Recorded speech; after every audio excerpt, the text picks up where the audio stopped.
All right, I only have about an hour to record and edit this show, so we're going to see if I can do it. Raw, down and dirty, one camera, no edits. First thing I want to do is go on a bit of a rant about a realization I had. Everything that I have believed is a lie.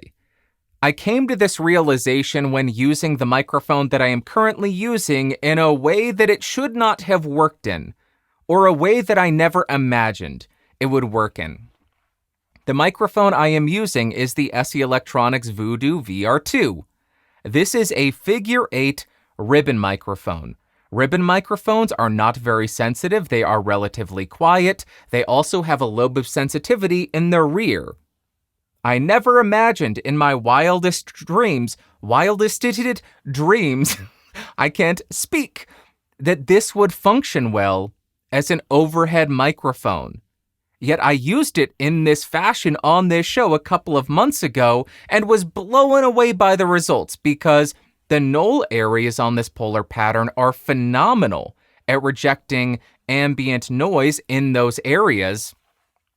And because ribbon microphones are a bit darker and a bit fuller in the low mids, it really helps out my voice at a distance. It doesn't lose all of that body, which is something that I struggle with when I distance mic.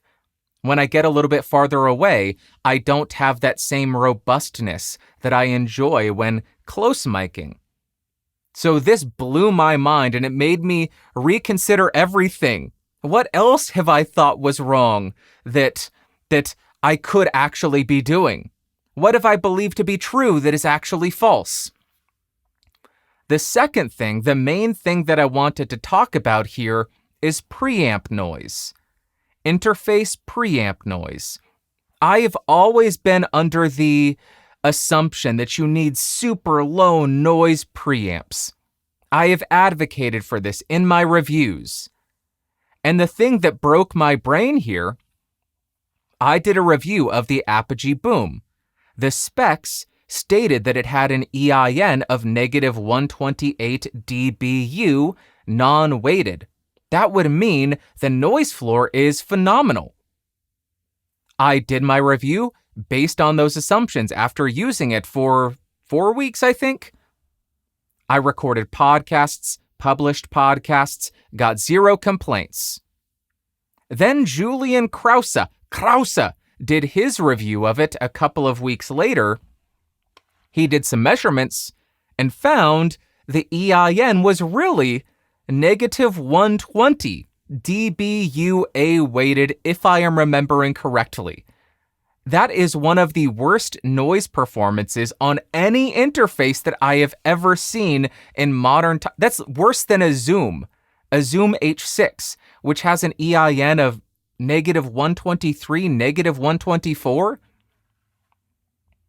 But the thing that broke my brain, I got no complaints about that.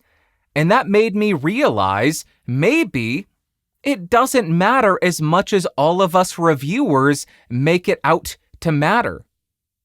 That's why last week I used the Zoom PodTrack P4 with an SM7B without an inline preamp.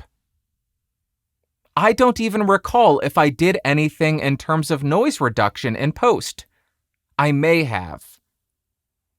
But point being, I don't think it matters that much, and I have been harping on that in the past. Who really cares? If you are submitting a professional audiobook, perhaps you have criteria that you have to meet. But if you are publishing a podcast, if you are uploading a YouTube video, and your EIN on your preamp is negative 124 as opposed to negative 128 or negative 129, sure, it may be noisier than you would like, but is anybody going to notice? Is anybody going to actually care? I don't know. And if it is that bad, if it drives you crazy enough, you are able to use some pretty basic plugins to reduce that noise floor a little bit more, some spectral denoise. Not a noise gate. A noise gate, it will attenuate that noise when you're not speaking, when the gate is closed, but then when you start speaking, that hiss is going to come back while you are talking. So if that's your concern, do a spectral denoise, train the plugin of the noise profile of the preamp noise, and then reduce that. So I am just going through this midlife crisis as a YouTube reviewer. Have I been nitpicking all of the wrong stuff that doesn't really matter? I don't know. That's what's so exciting about this, because as I produce more content, as I use more stuff, the more I learn and the more informed all of my opinions become. We'll talk about that a little bit later because somebody called me out on something, and this is something that I just learned today. So I just wanted to point out, everything I have believed is probably a lie, and I will continue to question everything.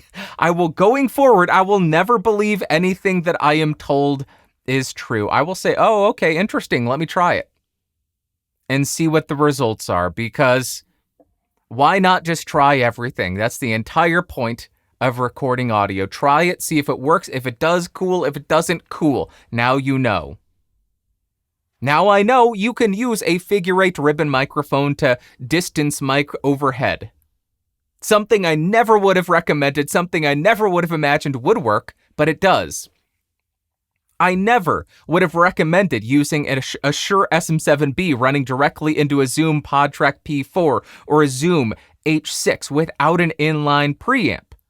But after doing it and getting zero complaints, and after doing it with an interface that has a noise floor 4 dB higher and getting no complaints, why not? So this is me just, I guess, sharing the fact that I am fallible. Did I use that correctly? I am not infallible. Right? Okay.